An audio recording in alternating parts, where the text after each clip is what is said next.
Muy buenos días, muy buen sábado, compañeros, ¿cómo andan? Buen día. Hola, El hola. día parece bonito, ¿eh? Auspicia. Auspicia, el día nos Vamos con auspicia el porque sábado no con hace un sol. frío de esos que no te dejan salir a la calle, tenés que salir bien abrigadito, pero se deja. 5 grados de térmica, Sandra, ¿cómo que no hace frío? Entonces Pero estoy el sol atérmica, ayuda. yo no sé, estoy blindada. Pero bueno, ¿cómo vamos transitando esta semana? Es el último sábado que podemos hablar de política así de frente manteca, porque el sábado que viene ya va a haber veda. Uy, ¿qué vamos a hacer el sábado que viene? Nos las vamos a ingeniar para hablar de otras cosas, de política, pero desde otro lugar, sin ser tan específicos, pero ya que podemos hoy vamos a ser específicos. Y han pasado cosas en esta campaña, vienen pasando cosas que a uno le permite por lo pronto visibilizar qué tipo de política hay en la Argentina. Es curioso que no haya habido actos políticos. Hay mucha recorrida, ¿no?, de todos los candidatos, mucha visita, mucho timbre, pero pocos actos. Y hay algunos del Frente para la Victoria, pero creo que la falta de actos también está indicando que hay escasez de público posible para muchas fuerzas políticas que son chapas, ¿no? Eso lo sabemos.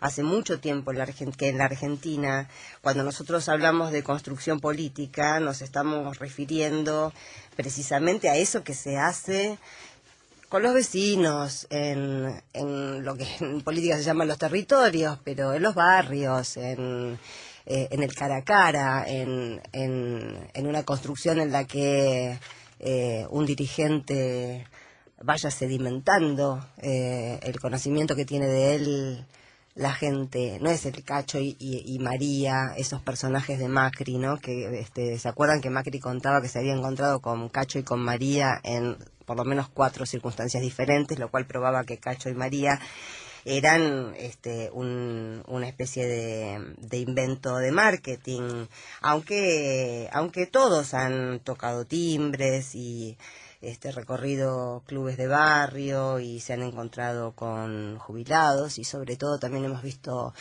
spots, hemos podido ver qué tonos emplean las diferentes fuerzas políticas, y lamentablemente esta campaña se parece bastante en muchos aspectos a la última, a la del 2011, en la que si uno tuviera que trazar una línea sola, diría que, bueno, son diferentes agrupaciones y candidatos que ven o que tratan de posicionarse de la manera en que ellos mejor pueden para derrotar al kirchnerismo, que les sigue pareciendo, yo creo que les sigue pareciendo un enigma, ¿no? Que lamentablemente siguen los dirigentes políticos me refiero, siguen atados a la lógica mediática. Es increíble el daño, y esto lo digo con pena, porque a todos nos gustaría, le haría bien al país tener una derecha consolidada, con un programa, con proyectos que se puedan decir de frente para ver si tienen o no aceptación en la sociedad. Y a cambio de eso nos encontramos con otro tipo de propuestas. Y bueno, quizá lo más paradigmático de esa cosa camaleónica es en esta campaña Sergio Massa, ¿no? Los diarios de hoy dicen que informan del acuerdo al que llegó con Roberto Labaña.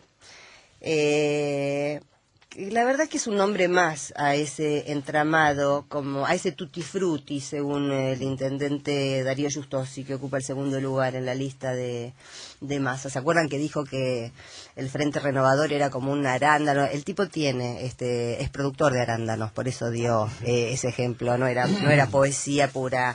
pero dijo que era como un arándano, como un kiwi, como una fruta que uno tiene que conocer para después saber el gusto. Eso era el Frente Renovador, según este hombre Giustosi, el intendente de Almirante Brown, que a la sazón, ayer surgió algo que a mí me llamó mucho la atención.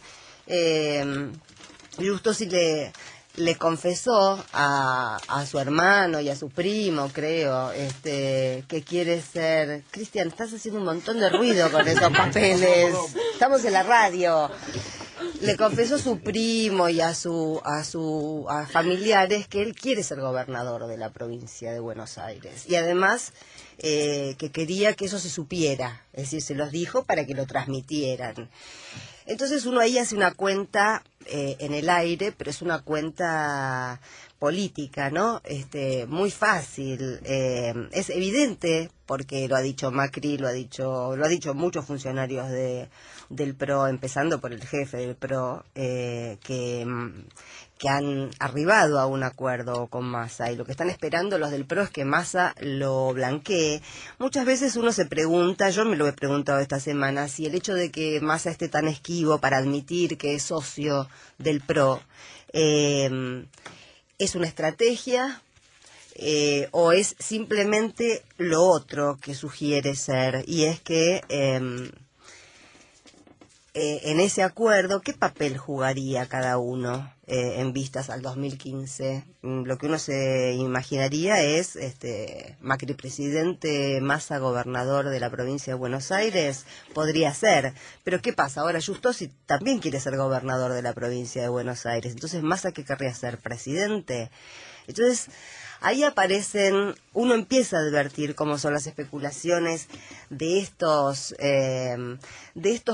políticos que son chapas mediáticas, porque abajo no tienen nada construido. Lo mismo pasa con Labaña. Labaña, ¿cómo llega al armado de Sergio Massa? Llega después de haber firmado un documento y participado de un acto en mayo, hace poquito tiempo, con De la Sota, con De Narváez, con Hugo Moyano. De ahí viene Labaña. Y se supone que es una gran adquisición para el Frente Renovador. Ahora Massa dice que está, y sus asesores, que están esperanzados para ver qué tipo de repunte y de revigorización le da Labaña a la campaña. Ustedes recordarán, ¿no?, que Labaña fue ministro de Economía de Duhalde, siguió con Kirchner hasta el 2005, en la misma época en que Redrado era presidente del Banco Central, y tal como dijo en su momento el propio Néstor Kirchner, bueno, eran las figuras del establishment que él encontró en el 2003 y tenía que dejarlas porque esto se estaba incendiando. Lo dijo una vez en 678, ¿y a quién querías que pusiera en el 2003 en el Banco Central? A Carlitos Kunkel. Sí. Era evidente que había que dejar a gente del establishment para mantener las cosas quietas hasta que se encontraran las estrategias adecuadas, y la gente del establishment que estaba en ese momento, que encontró y que permaneció hasta el año 2005, entre ellos era Roberto Labaña, que es la gran ahora adquisición de Massa. Y finalmente, una cosa que me llama la atención de la estrategia, porque la verdad yo no lo puedo creer, que haya calado tan hondo, incluso en dirigentes de raigambre peronista, aunque el otro día también, qué furcio se mandó Massa, ¿no?, cuando confundió la frase de Perón con una frase de Carrió en el programa que conduce Petinato. Hay que confundir una frase de Perón con una frase de Carrió, ¿no? Se ve que muy leído no lo tiene. Pero el mismo Giustosi creo que decía que le hablaban sobre un cambio en la campaña y decía, bueno, sí, nuestros asesores nos han aconsejado que cambiemos la estrategia, ¿no? Y ahí uno vuelve a visualizar un dirigente político que es todo lo contrario de lo que uno identifica con el kirchnerismo. Por eso a mí me causa un poco de gracia y un poco de preocupación que, aunque ustedes no lo crean, hay muchos sectores de la provincia de Buenos Aires que todavía identifican a Massa con el kirchnerismo, que todavía, yo creo que Massa pedalea sobre esa confusión. Y lo que me llamó la atención es que en los spots que se vieron esta semana, después de la versión de Massa de Pastor electrónico, ¿no? Hablando del amor, de la paz, de sumar, de todo eso que es todo hermoso, pero con eso no se hace política, digamos, con eso solo no se puede hacer política.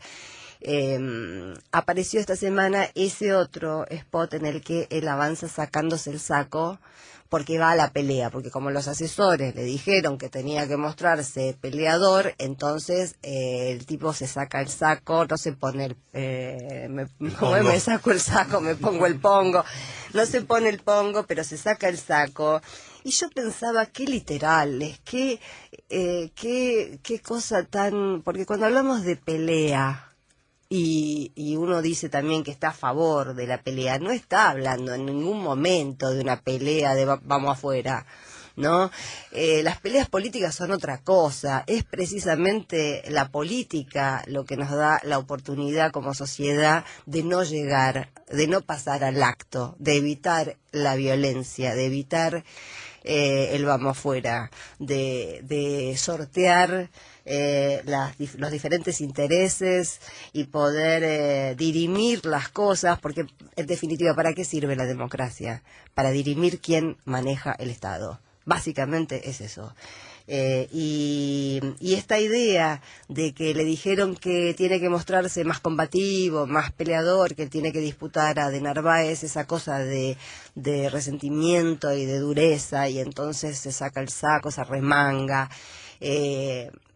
creo que lleva a una idea también de pelea, porque esto también es bueno pasarlo en limpio.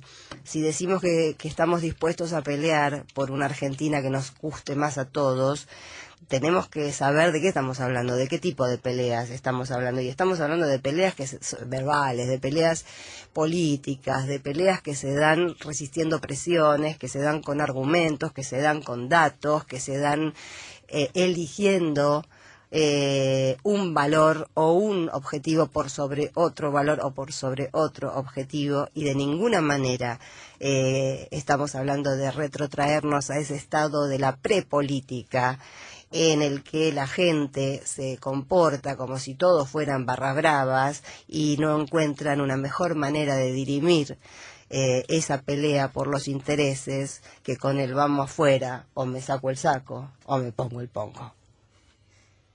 Sandra Russo, hasta las 12 en Del Plata. Yo quiero dar la noticia, yo quiero gritar que me quieres a los cuatro. Bueno, vamos a hacer una pequeña reunión, una pasadita de sumario mientras alguien me acerca algún papelito que se me derramó medio taza de café acá. Sí, hice una chanchada, pero es que yo quiero compartir con los oyentes, para no guardarme nada. Más que un papelito vas a necesitar un trapo. Traigan una toalla, por favor. Buen día, Marta. Hola, Sandra, buen día. Aquí estamos comenzando este día, aunque fresco y no se nota, ¿eh? No. 6 grados, a mí me pasó lo mismo, Belgrano está con frío, pero tenemos Siempre. 6 grados, sí. 5 de sensación Las térmica. mujeres tenemos más grasita. Es verdad, para eso está bueno. 14 grados va a ser la máxima de todas maneras, con buen tiempo en este sábado, también el domingo, subiendo la temperatura para la noticia de los caballeros más friolentos. Y aquí estamos hasta el mediodía en Déjamelo Pensar. Si quieren comunicarse con nosotros, pueden llamarnos al 4-535-2222, escribirnos en déjamelopensar@mdelplata.com o buscarnos también a través de Facebook en Déjamelo Pensar. No quiero guardar. Algunos dicen accidente, pero asesinato de Monseñor Angelelli en La Rioja, y vamos a hacer un breve recuerdo sobre eso.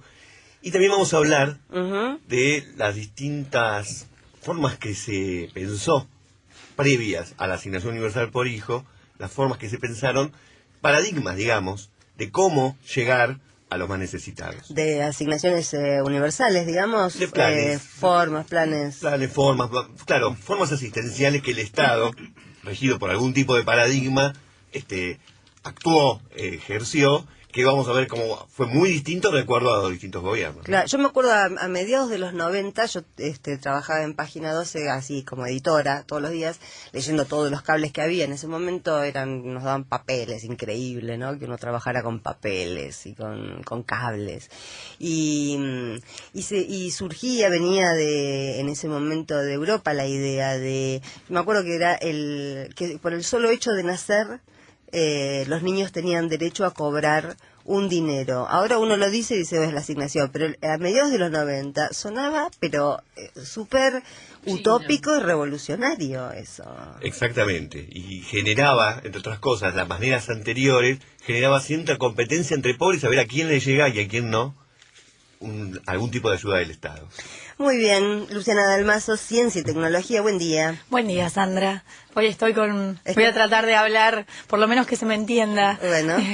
Bueno. Esta semana tuvimos la noticia de que por primera vez médicos del Hospital Garrahan realizaron el trasplante de un corazón intratorácico. ¿Qué es esto? Es un dispositivo de alta tecnología que es la primera vez que se utiliza en el país. Es el primer tipo de corazón de una segunda serie, de una segunda generación de corazones artificiales que en Argentina se aplican desde el 2006, se utilizan.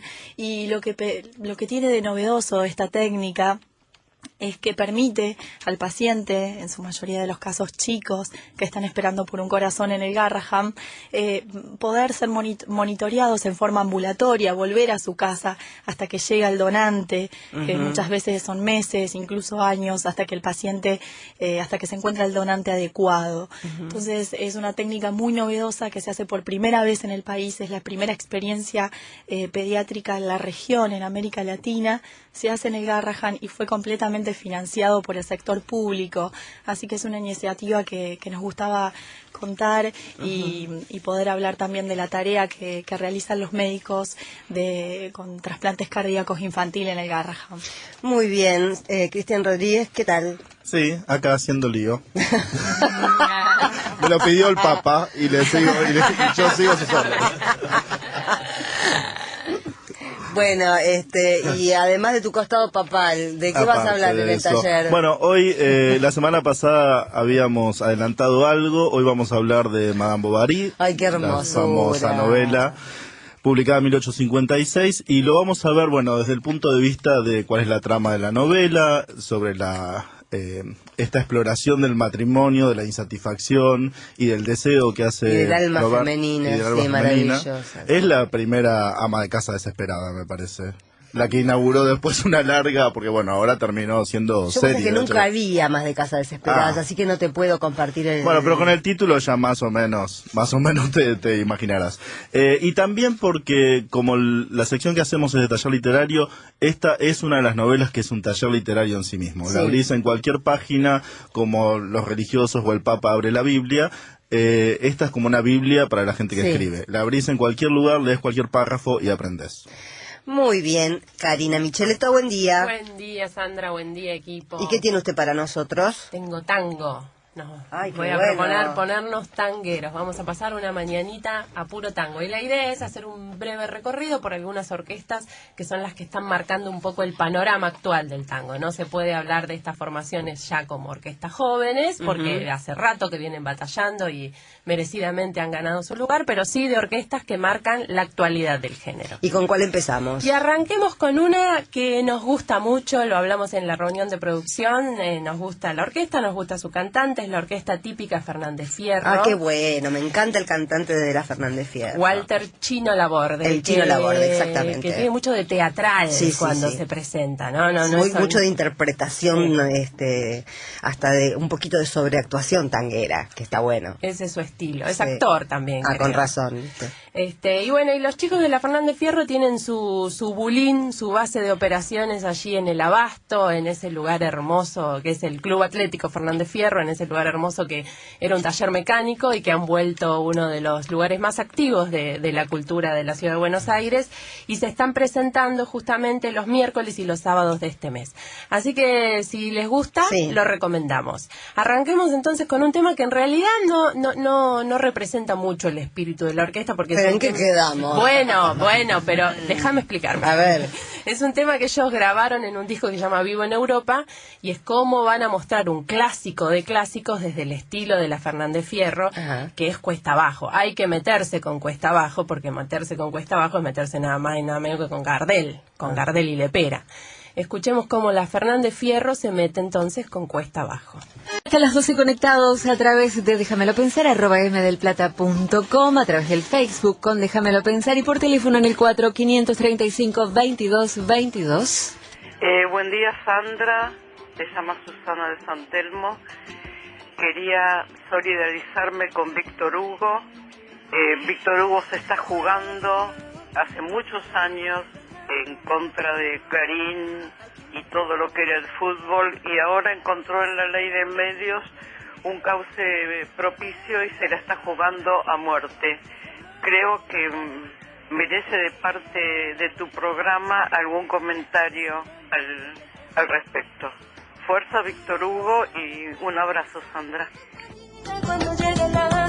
Buen día, Sandra. Mira, yo siempre voté al kirchnerismo, pero considero que las elecciones de octubre el kirchnerismo las va a perder, inexorablemente las va a perder. Ahora no sé qué va a pasar en las PASO, pero en octubre sí las va a perder, porque se van a juntar todos contra el kirchnerismo. Te quiero decir una cosa, gran parte de la clase media está re caliente con el gobierno porque el cepo al dólar fue fatal. Me llamo Jorge, gracias. Me llamo Lidia, para decirle a Sandra que puede decir que para ver el padrón hay un 0800-999-7237 y es más fácil por teléfono que por internet para algunos viejos. Gracias. Sí, quería hacerme eco de lo que decía Susana de San Telmo en el mensaje de recién. Hacer explícito el apoyo, la solidaridad con Víctor Hugo. Saben ustedes que este jueves tiene, creo, ¿no?, una mediación con Mañeto, sin saber todavía mediación por qué, cuál es el tema por el que lo llaman. Se le apareció una banda de escribanos en la casa para llevarle esa novedad. El grupo actúa así. Por supuesto que reviví lo que nos pasó a un grupo de periodistas hace unos meses cuando Clarín nos demandó, presentó una denuncia penal por incitación a la violencia y coacción agravada, y eso preveía 10 años de prisión efectiva. Es evidente que a esa gente, a Mañeto y compañía, la libertad de expresión no le importa nada, y es evidente también lo que dijo Víctor Hugo en su editorial. Estas cosas buscan mellar, buscan limar, buscan desanimar. Cuando uno logra asirse a un eje de fortaleza personal, de fortaleza ideológica, de fortaleza de valores, cuando uno consigue enfrentar situaciones feas, muy feas, en la vida cotidiana e institucionales como esta que le está pasando a Víctor Hugo, hacen cosas que interfieren de alguna manera con la paz familiar, con el clima familiar de cada uno de nosotros, para ver si ahí logran quebrarnos. Y esto, naturalmente, cuando lo decía Víctor Hugo, a mí me hacía acordar mucho al manual de Durán Barba, donde explicitaba este asesor de imagen ecuatoriano de Macri y de unos cuantos más, que la idea siempre es tratar de desequilibrar al adversario para inducirlo a que deje de pelear. Semanario 1030, en Del Plata. Bueno, y ahora vamos, Abelardo, a internarnos en el primero de los temas, que es ir semblanteando a ver qué pasa, qué está pasando en lo que pueden saber las encuestadoras, que tal vez no sea todo, tal vez sea solo una parte, pero a ver qué está pasando por ahí, ¿no? Sí, efectivamente, saber cómo nos estamos acercando a las elecciones puede ser un dato de interés, e incluso también es importante que en muchos casos de algún modo puede influenciar a algún votante. Es raro esto también, ¿no? ¿no? Y por eso están prohibidas en los días de elecciones. Ajá. Y con la veda. Digo que es raro que influencie a alguien su voto, saber quién va a ganar o perder, pero los encuestadores saben que hay un votante que quizás se incline por el ganador, aunque no lo explicite así. Entonces, digo, más allá de esto, también es interesante empezar a pensar cómo se van a analizar las elecciones, desde qué lugar. Algunos están muy entusiasmados o con los ojos muy puestos en la provincia de Buenos Aires, algunos medios que son de aquí de Capital también tienen la mirada muy puesta sobre la ciudad de Buenos Aires, pero el gran debate con posterioridad a las elecciones van a ser cómo se leen los resultados, sea a nivel nacional, a nivel de cada distrito. Por ejemplo, en 2009, si uno le pregunta a la gente, mucha gente va a decir que el kirchnerismo perdió las elecciones. ¿Sí o no? Sí. 2009, ¿perdió?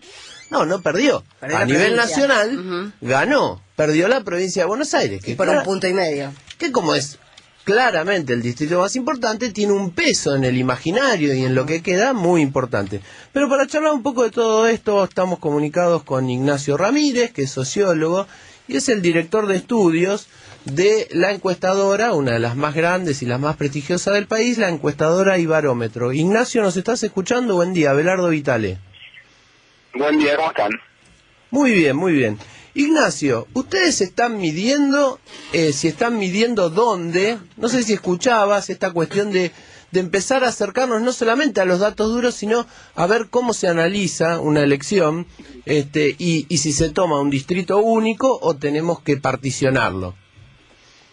Sí, absolutamente. A ver, te propongo rebobinar hasta hace 3 semanas, cuando una serie de publicaciones constituyeron algo así como el punto de partida de esta campaña, y desde entonces podemos repasar cuáles fueron las tendencias electorales. ¿Se acuerdan que hace 3 semanas se publicaban los diarios, digamos, principales, abiertamente opositores, publicaban un diagnóstico según el cual existía una brecha superior a los 10, cercana a los 15 puntos entre Massa e Insaurralde? Desde entonces las tendencias fueron corrigiendo ese escenario y nos aproximamos a un 11 de agosto mucho más competitivo que el que sugería o ilustraba ese trabajo, que desde el punto de vista técnico era absolutamente correcto, todas las encuestas coincidían en ese diagnóstico, pero que las condiciones, y a eso me quiero referir, las condiciones de medición, las condiciones políticas que envolvían ese escenario eran absolutamente confusas. ¿A qué me refiero?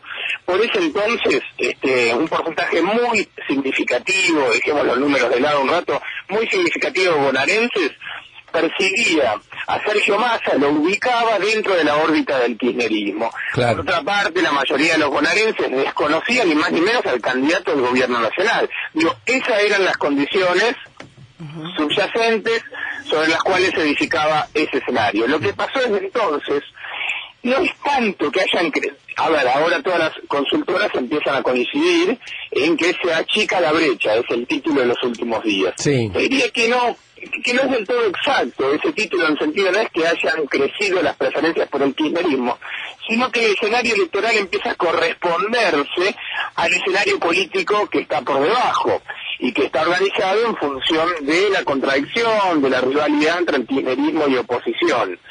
En ese sentido, el kirchnerismo en la provincia de Buenos Aires, empezamos por ahí, por su obvio peso demográfico y simbólico, el kirchnerismo está recuperando, entre comillas, su voto propio, un voto que se disputaba, digamos, aquellas semanas entre la desconocida candidatura de Insaurralde y la instalada candidatura de Sergio Massa, pero que no se lograba percibir en qué lugar del mapa político se ubicaba.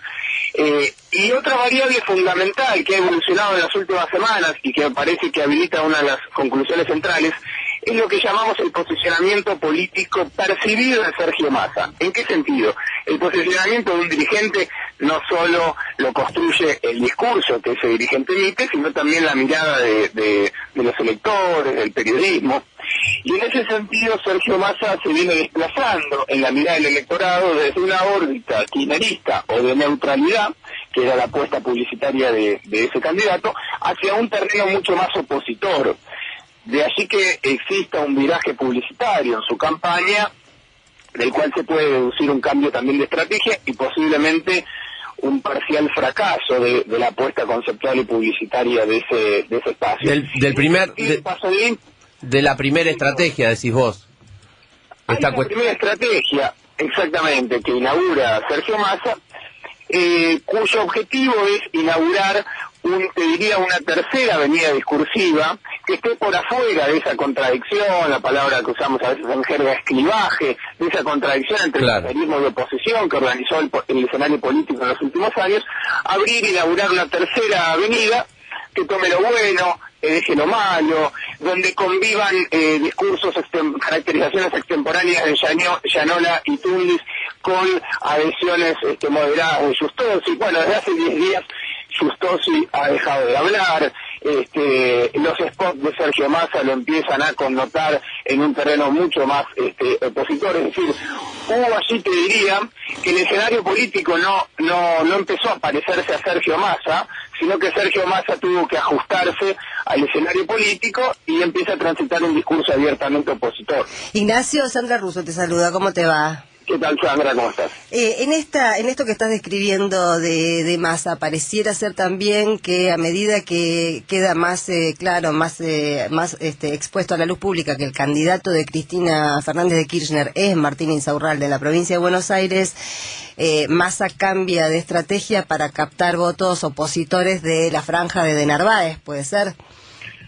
Totalmente, porque y su propia estrategia recorrida empieza a resultar disfuncional. ¿En qué sentido? Se produce esta sangría de votos kirchneristas dentro de Sergio Massa, digamos, que se van migrando hacia Martín Insaurralde en la medida que lo identifican y que se recorta como candidato oficialista, y al mismo tiempo entonces Sergio Massa tiene la necesidad de compensar, de equilibrar esa hemorragia con votos opositores. Para eso necesita tener un discurso que los contenga, que los represente. Bueno, en ese equilibrismo discursivo anidan las perspectivas electorales de esa candidatura, digamos. Obviamente hoy es una incógnita. Seguramente lo que sí podemos, digamos, a partir de las encuestas sostener es que el escenario es muy distinto al de hace 3 semanas y que la estrategia discursiva de Sergio Massa no funcionó con la comodidad que probablemente imaginaba.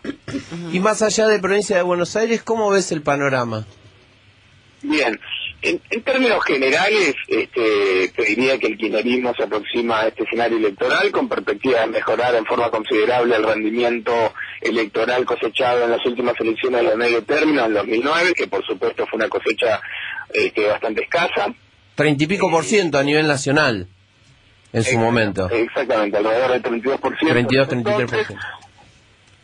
Y ahora, digamos, ¿crees que va a estar por encima de eso el oficialismo? Sí, diría que es difícil o probablemente demasiado gas poner los números. Seguramente las perspectivas, lo que empiezan a ilustrar las encuestas es que va a mejorar en forma considerable en distritos que aportan un porcentaje importante de votos. En Ciudad de Buenos Aires se va a hacer una elección, el kirchnerismo va a hacer una elección significativamente mejor a la de aquel año en el cual sacó únicamente el 11% de los votos, tiene perspectivas favorables para duplicar ese porcentaje, lo mismo en Santa Fe, también va a mejorar en Córdoba. En fin, en conjunto, el kirchnerismo, dentro de los umbrales de una elección legislativa donde el voto está más disperso, va a ser una buena elección. Igual, vos hacías en la introducción un comentario que es interesante, que es que siempre el mismo resultado electoral probablemente habilita lecturas e interpretaciones distintas, digamos. Claro. Seguramente en octubre convivirán interpretaciones distintas que competirán por encuadrar con éxito cuál ha sido el resultado del año. Bueno, esta cuestión que vos estás planteando de Massa viéndose obligado, en parte, digamos, porque también las campañas de los otros juegan, ¿no? Esto a veces se olvida en las oficinas donde se cranean marketineramente una campaña, como que a veces se olvida que el otro también juega. Y en este sentido, el kirchnerismo, que también aparenta tener, claramente lo que ha decidido es plebiscitar su gestión, por algo la centralidad de la presidenta en toda la campaña, lo obligó a Massa, como vos venís expresando, a volverse más opositor. ¿También no lo deja de algún modo mejor parado rumbo a octubre esto?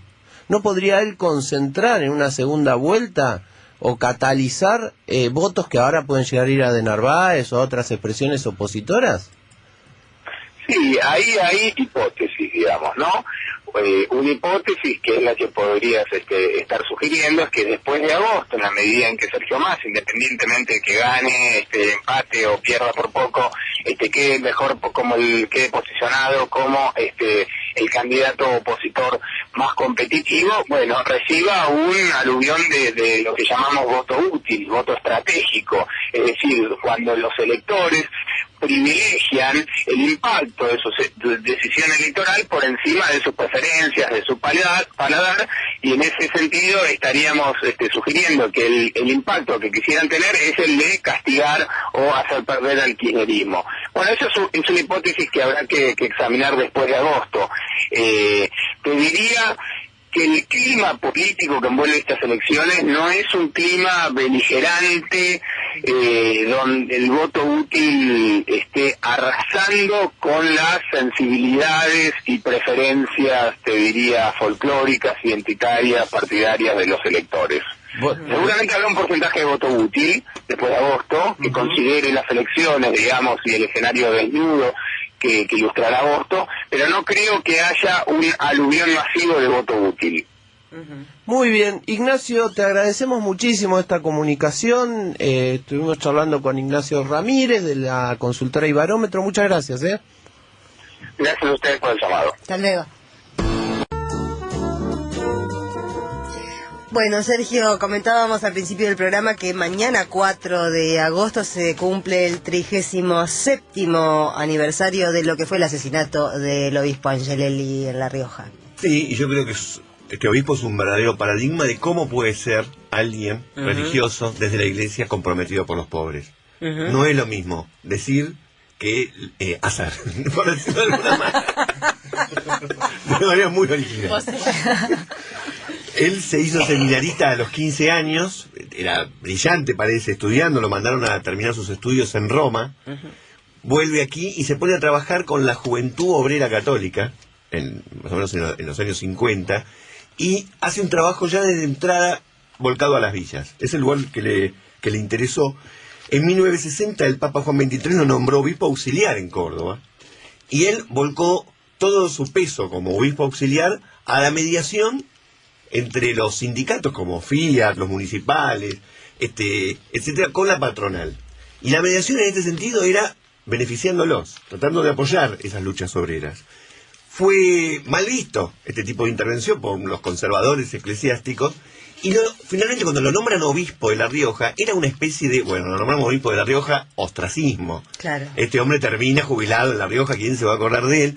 Y ahí empieza una obra increíble, porque lo que hizo fue empezar a formar cooperativas campesinas y él, imagínense el obispo con todo empezó el peso. A hacer lío, digamos. Empezó en términos de Francisco empezó a hacer lío hace 40 años. Aunque no sé si este lío es el que bueno, claro, un buen lío. Supongamos que quiere ese lío. Supongámoslo. Alentó la organización sindical de los peones rurales. Mira el momo. Y no como el momo.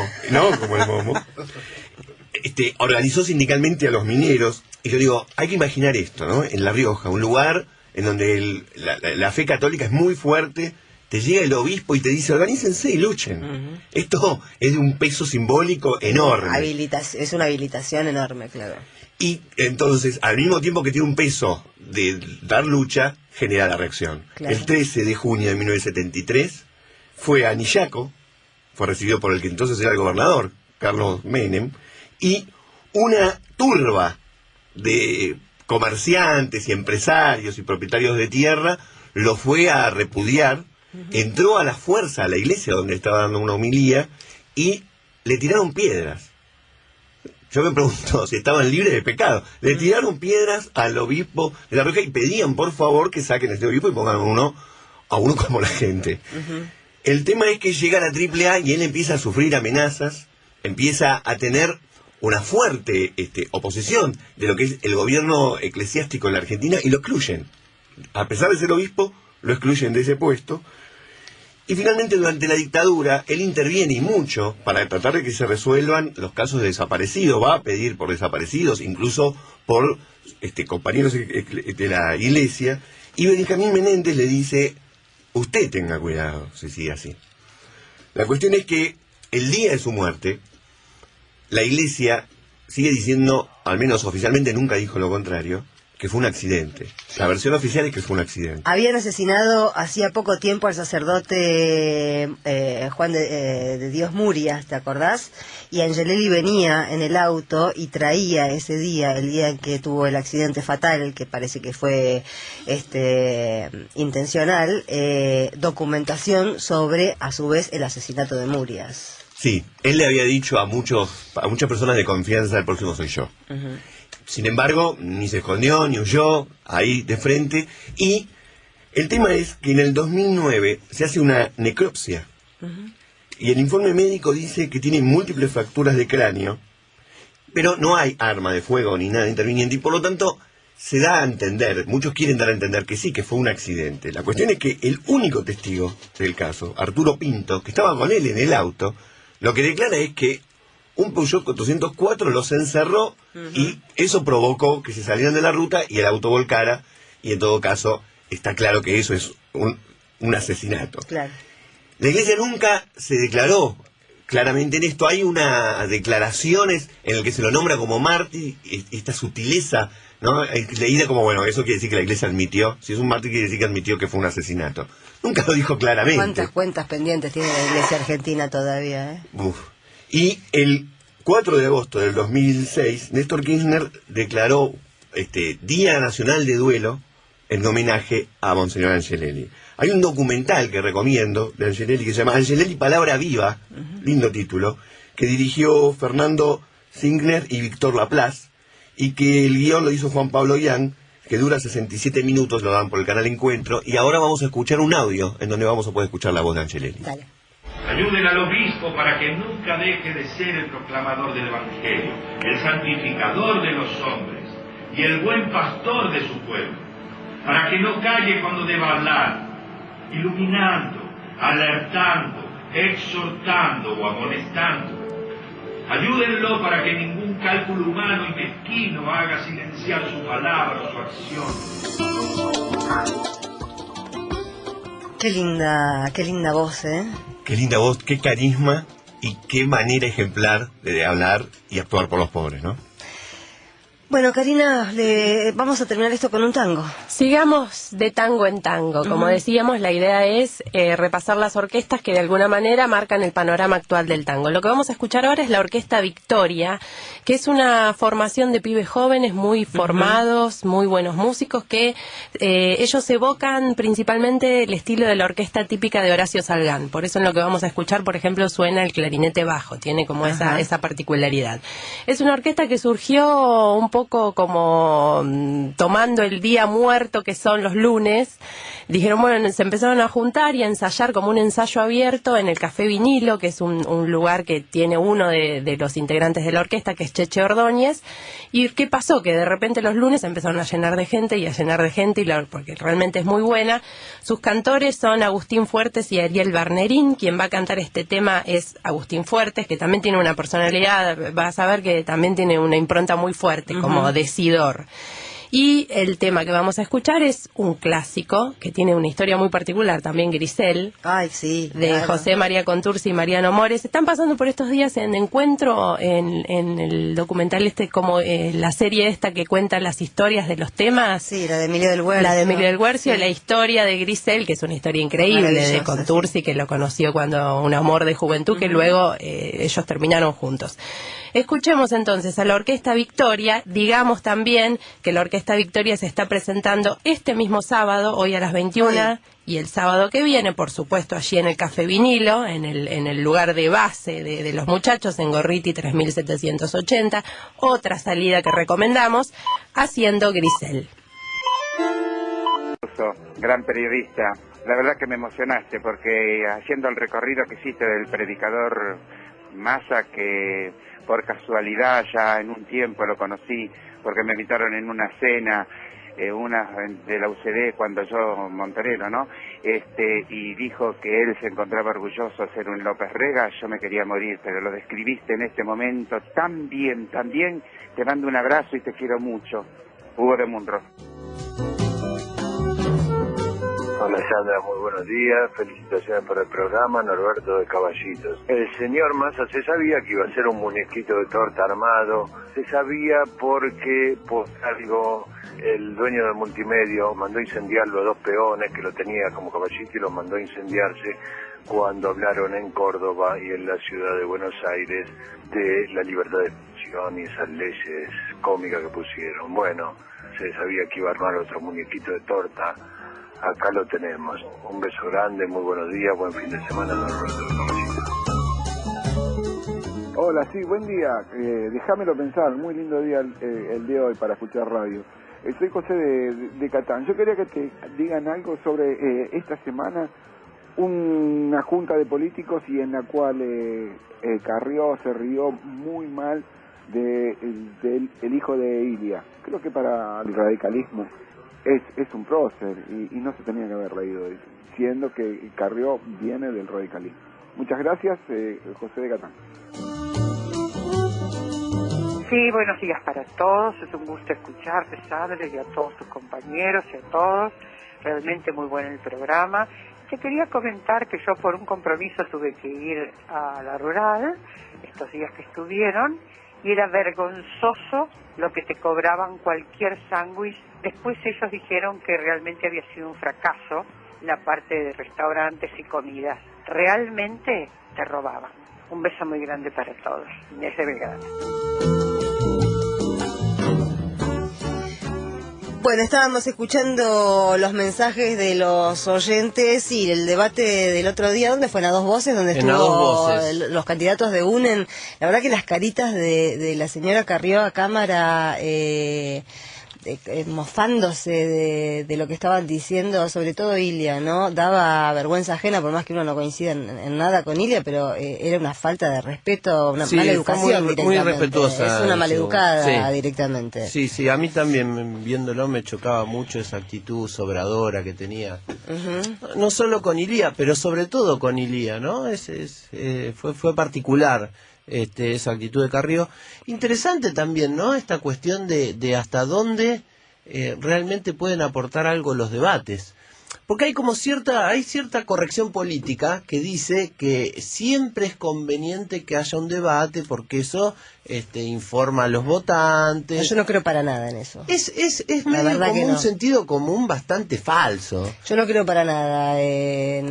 Digamos, puede ser interesante. Es interesante en términos de disputa retórica, de dialéctica, pero la televisión es la televisión, claro. Y el que habla mejor no es para mí no es el mejor candidato. El que domina el soporte no implica que domina mejor o que te representa más, porque hay que ver quién dice la verdad y quién miente. Claro, y no solo el soporte, sino también las propias reglas de un debate político, uh-huh. Que de por sí las tiene y no por nada todos los asesores ahí alrededor. Después te puede gustar más o menos cómo se maneja cada uno, pero en general no quedan demasiadas ideas después de... Es mucho más pasional lo que te puede surgir. A mí, por ejemplo, viendo ese debate de UNEN, tenía mucha vergüenza ajena con la actitud de Carrió. Más allá de lo que dijese, uh-huh. Esa actitud sobradora, era... Y esta campaña es particular también porque aparecen muchos nuevos candidatos. También estamos viviendo en la Argentina un momento en el que, sobre todo del lado del Frente para la Victoria, aparecen muchos jóvenes y naturalmente los jóvenes no tienen demasiada experiencia en medios. Eso también, aunque no hubo ningún debate donde marcar esto, pero eso también tiene que ver con cómo se venden los candidatos de la videopolítica uh-huh. en diferentes programas, y lo hemos visto esta semana también a Macri con Antonio Sonia, con la Juliana, con la Gabriela, que en esas especies de reuniones de living, y hay muy poca discusión política. Vamos a internarnos un poquito ahora en el distrito de Almirante Brown. Estuvimos hablando y comentando al principio de este programa que nos desayunamos ayer, por lo menos yo me desayuné ayer, con que el actual intendente Darío Giustosi ha confesado, ha explicitado su intención de ser gobernador de la provincia de Buenos Aires en el 2015. Sobre esto y otras cosas vamos a dialogar ahora con el primer candidato a concejal del Frente para la Victoria en Almirante Brown, que es Mariano Cascallares. Buenos días, Mariano. ¿Cómo estás? Un gusto saludarte. Igualmente, ¿habrás leído ayer esto de que Giustosi tiene aspiraciones a gobernador? Sí, la verdad que seguimos poniendo, o siguen, mejor dicho, poniendo el carro por delante del caballo. La verdad que a veces nos da lástima como vecinos de Almirante Brown, ¿no?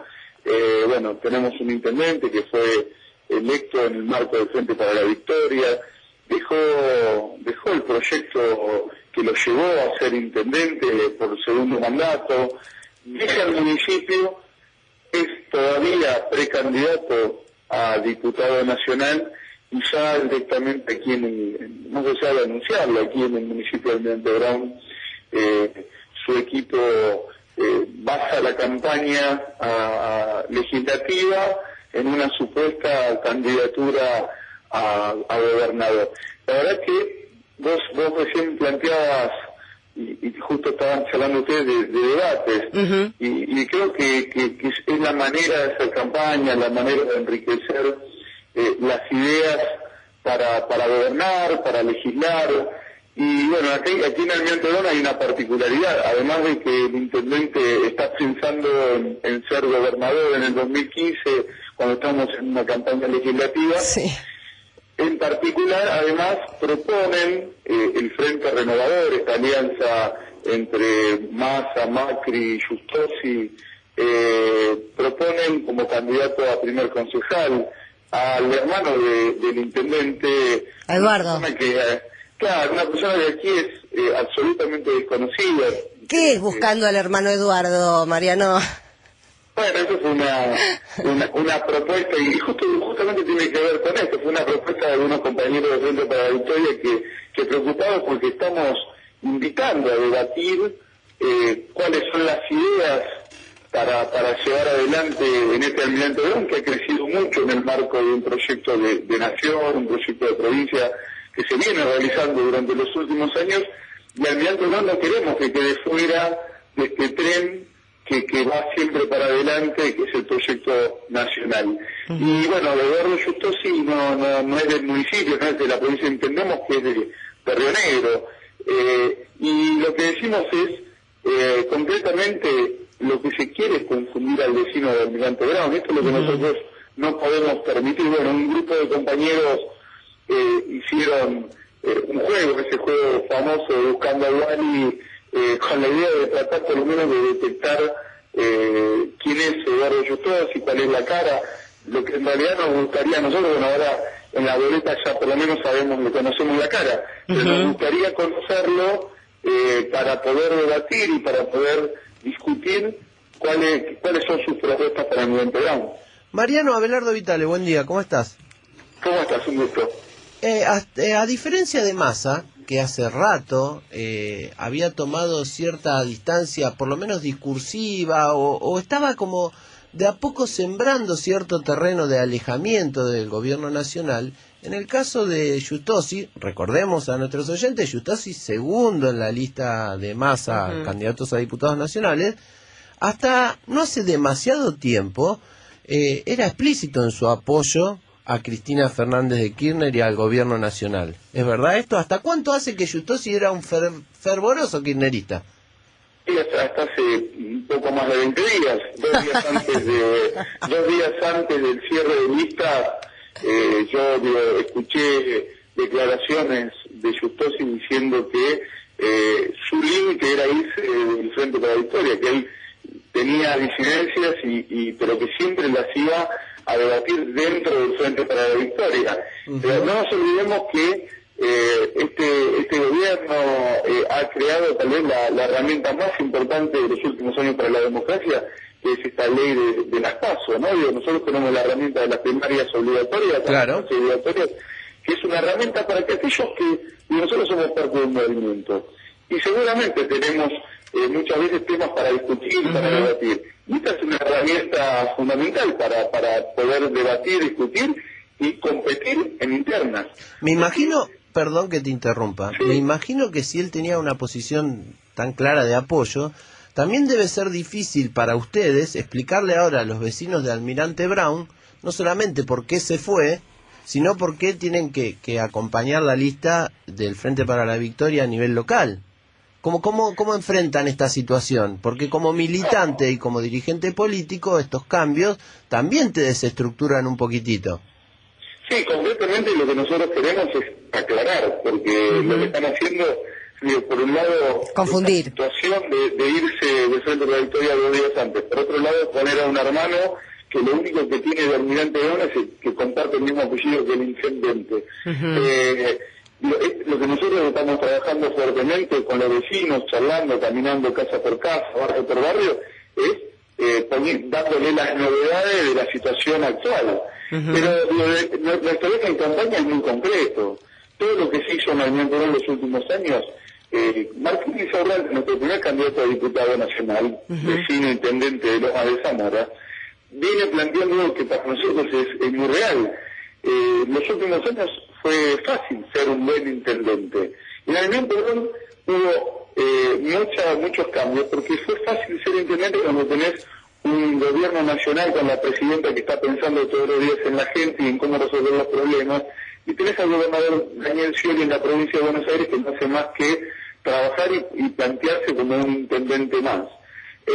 En Almirante Brown se hicieron muchísimas cosas, hubo grandes obras, se hicieron cuadras de asfalto, se comenzaron obras de cloaca, se hicieron una cantidad impresionante de escuelas, bueno, se hizo un bajo nivel que hacía 25 años que no se hacía para comunicar Globo Este con Globo Este, bueno, una serie de obras que fueron todas financiadas, planificadas por el gobierno nacional y el gobierno provincial. Bueno, esta es nuestra propuesta, ser garantes reales de que este proyecto de que somos parte y de que estamos orgullosos de ser parte, va a seguir transformando al Almirante Brown, más allá de las postulaciones y proyectos personales que pueda tener en este caso el intendente de Almirante Brown. Yo concretamente entiendo que la decisión política de irse del Frente para la Victoria y de irse de Almirante Brown tiene que ver con una cuestión de oportunismo político y personal, de un proyecto personal. Nosotros estamos convencidos de que este proyecto es un proyecto colectivo, ¿viste? En este caso le toca a Mariano Cascallares encarar una campaña como primer candidato a concejal, porque tenemos un grupo de candidatos a concejales y a consejeros escolares en Almirante Brown, que vamos entre todos a llevar adelante las propuestas que se vienen haciendo desde el gobierno nacional y provincial en cada uno de los barrios, y especialmente en las periferias, en los barrios más periféricos, en los barrios donde la verdad es que a Justosi en los últimos años le costó llegar. Se logró poner mucho doble cordón, Justosi puso muchas palmeras en los centros urbanos, en las localidades más céntricas, pero la verdad que los últimos años no ha llegado a los barrios que están más alejados.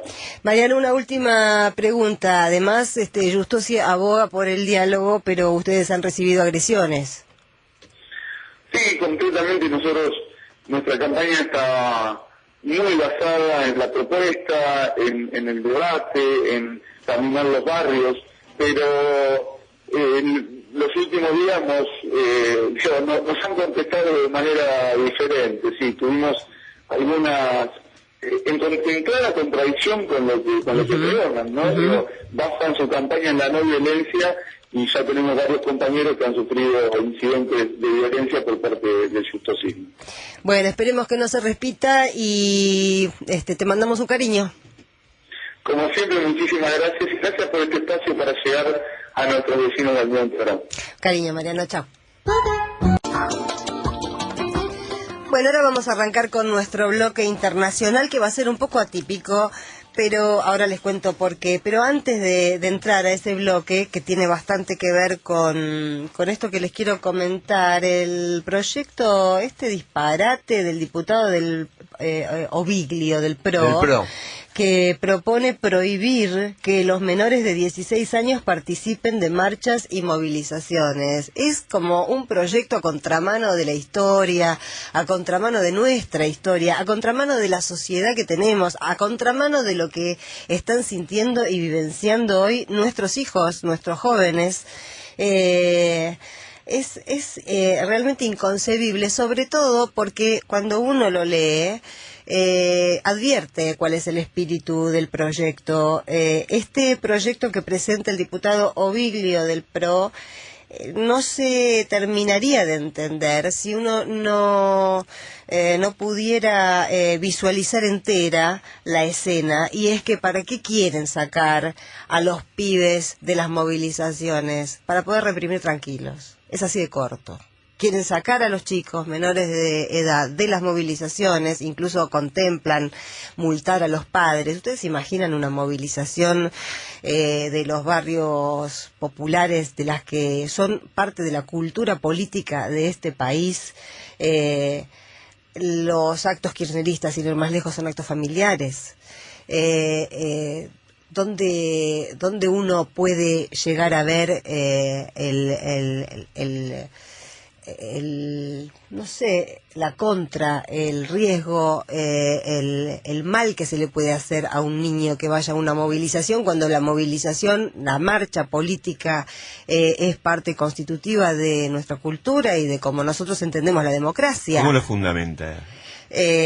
No sé cómo lo fundamenta, pero la verdad... Hay una diagonal no explícita entre ahora que los mayores de 16 años pueden votar, tienen esta responsabilidad, este derecho, digamos, de algún modo también están permitidas su participación o habilitados para las marchas. Los que son más chicos no, porque hay que cuidarlos. También... No lo dice explícitamente, pero hay un trasfondo, no solo de prohibición, sino de una prohibición escondida en un supuesto cuidado. Es perverso. Perverso. No, verso no, perverso. Inverso y perverso. Las dos Verso y cosas. perverso. Perverso y verso. Bueno, y ahora vamos al bloque internacional que estaba ligado con esto porque no es un menor de edad, tiene 18 años.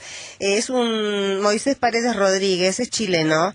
Vamos a darle el crédito de la producción a Pedro Martínez Gerber, que es nuestro productor, que habló con él en la semana. Nos interesaba, vamos a escuchar un primer audio donde Moisés, que es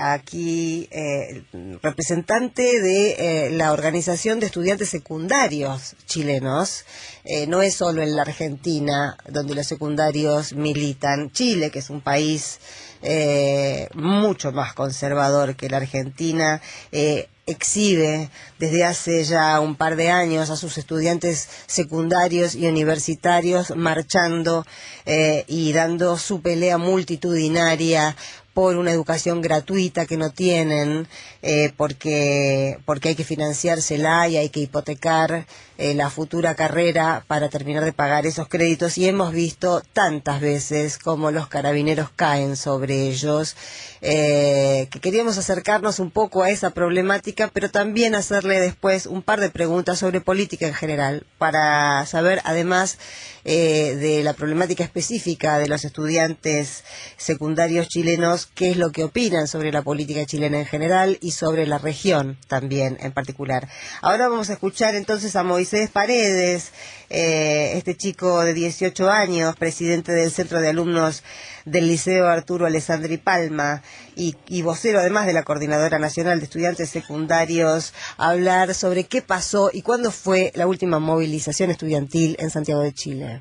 La última movilización que se hizo en Chile fue, a la cual adherimos los estudiantes chilenos, fue un paro nacional convocado por la CUT el 11 de julio, y la última movilización convocada por nosotros y apoyada por los sindicatos de trabajadores fue el 26 de junio. Hoy en día existe una campaña de criminalización de la protesta social, existe o pueden ver en los medios tradicionales, los medios que están dominados por los grupos económicos de este país, solo muestran violencia, solamente muestran los que encapuchados o los desórdenes aislados, que son más que hoy en día las 100.000, 200.000 personas que pueden salir a las calles.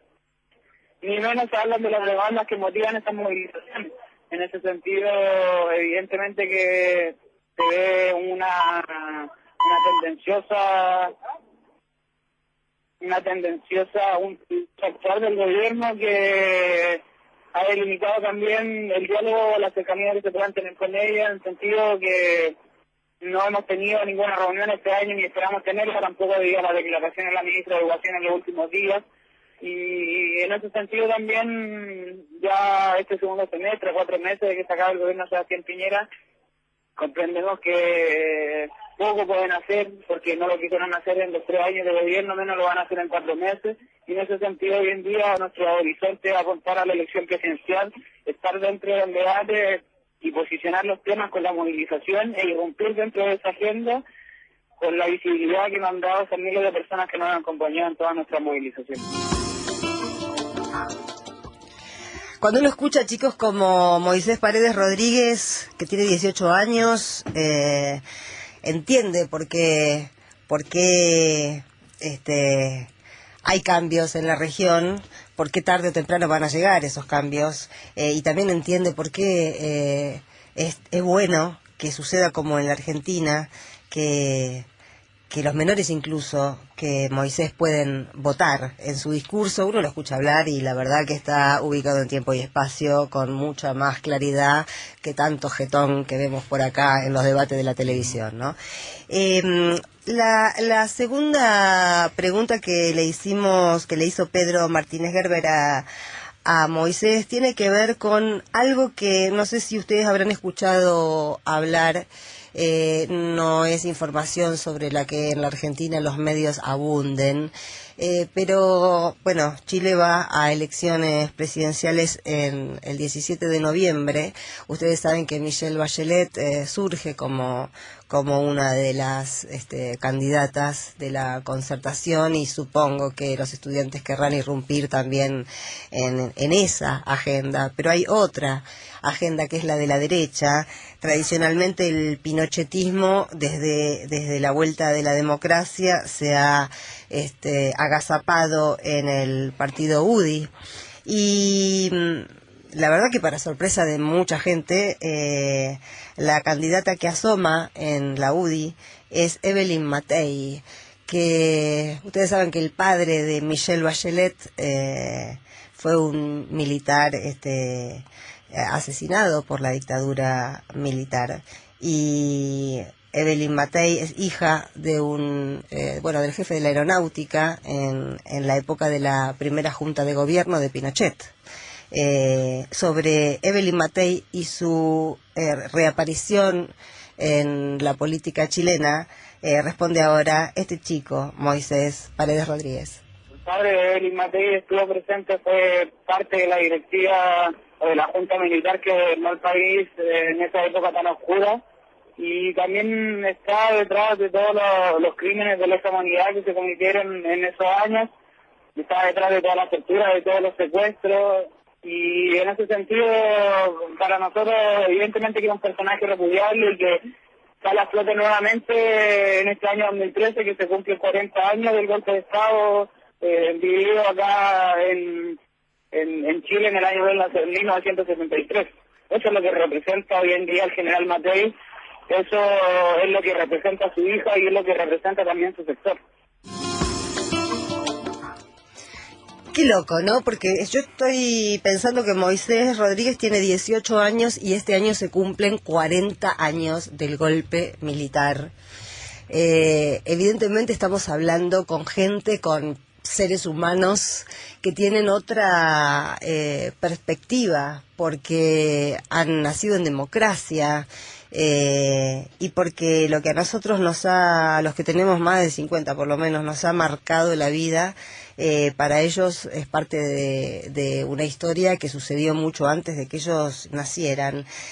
Bueno, y finalmente le preguntamos a Moisés Paredes Rodríguez adolescente chileno, ¿cuál es su opinión en relación a las aguas que parecen por momentos dividir o pretender dividir esta región, por un lado en la UNASUR y por el otro lado en la Alianza del Pacífico, de la cual Chile es uno de los principales protagonistas? Los estudiantes pensamos que Chile hoy en día debería jugar el rol de darle a Sudamérica una verdadera independencia, o la segunda independencia, más bien dicho, como se pronunciaba años atrás, una independencia económica y buscando la integración con los países latinoamericanos, cosa que está muy lejos hoy en día, vemos los conflictos que tiene Chile con Bolivia, los problemas o la arrogancia mostrada por el presidente Sebastián Piñera, y también esta alianza del Pacífico que evidentemente tiene resultados nefastos o intereses nefastos que buscan ser un títere de